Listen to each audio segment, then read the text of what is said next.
Welcome to The Explainer. We're about to dig into the story of an operating system you've probably forgotten all about, but one that, believe it or not, secretly changed everything.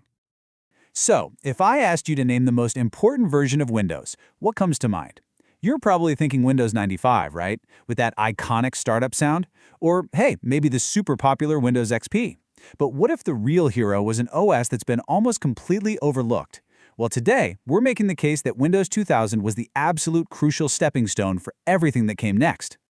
To really get why Windows 2000 was such a big deal, you have to rewind to the 90s. Because back then, the Windows universe was kinda at war with itself. It was totally split right down the middle. See, on one side you had the Windows that everyone had at home, Windows 95 and 98.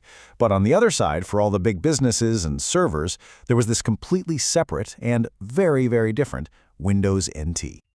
And this was the fundamental problem.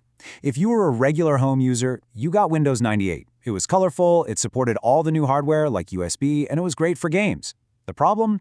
It was built on a shaky foundation. This weird mix of old and new code that meant the blue screen of death was a constant threat. Meanwhile, businesses got Windows NT 4.0, which was the total opposite. It was a modern, pure 32-bit system, which means it was incredibly stable and secure. But the catch? Oh, it was a nightmare to actually use. It couldn't automatically detect new hardware, it had zero USB support, you pretty much had to be a computer genius to make it work.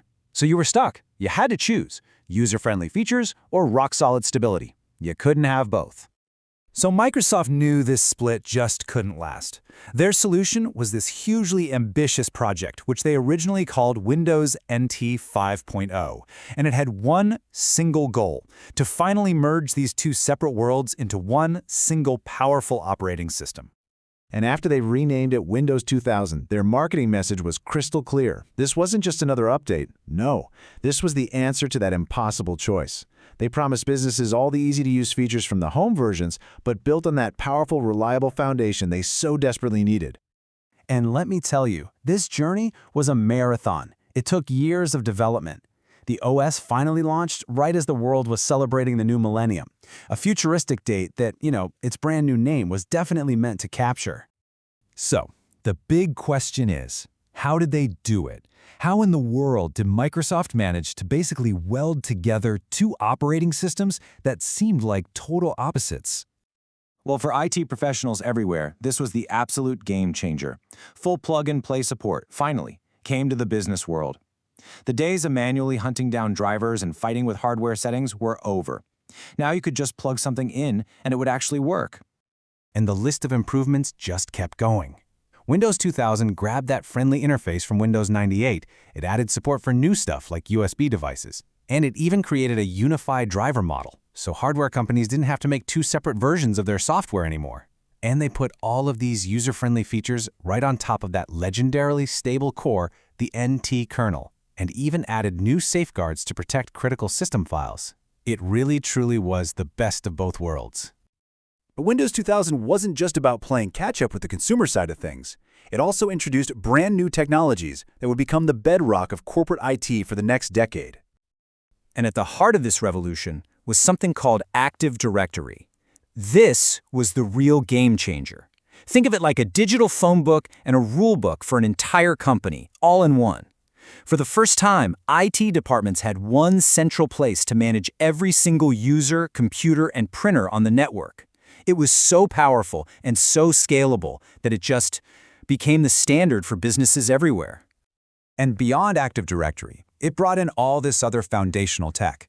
The file system got encryption, which made data way more secure. It swapped out an old login system for a modern, super secure standard called Kerberos.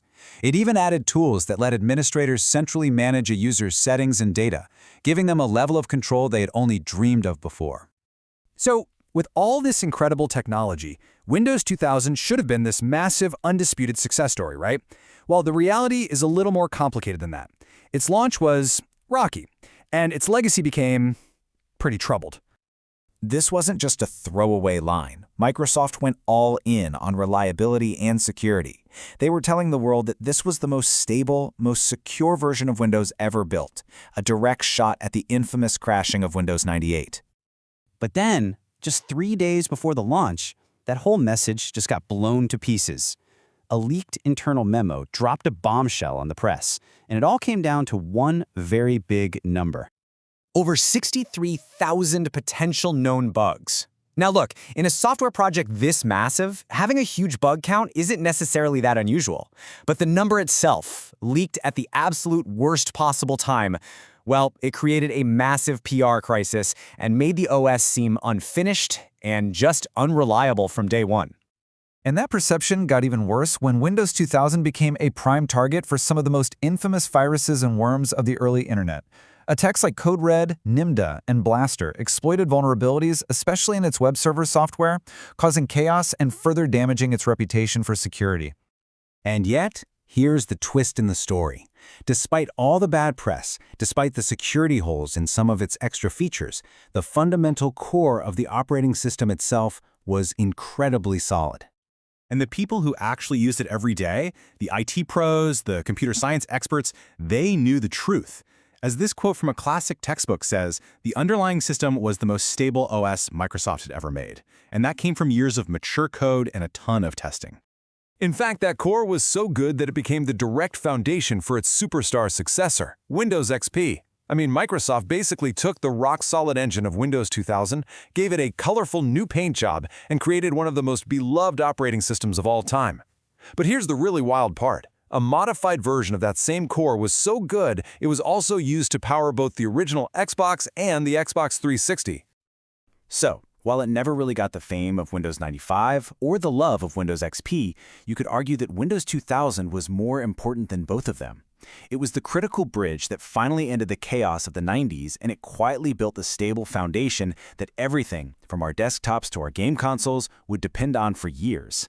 It's just a perfect reminder that sometimes the most important revolutions are the ones nobody even notices.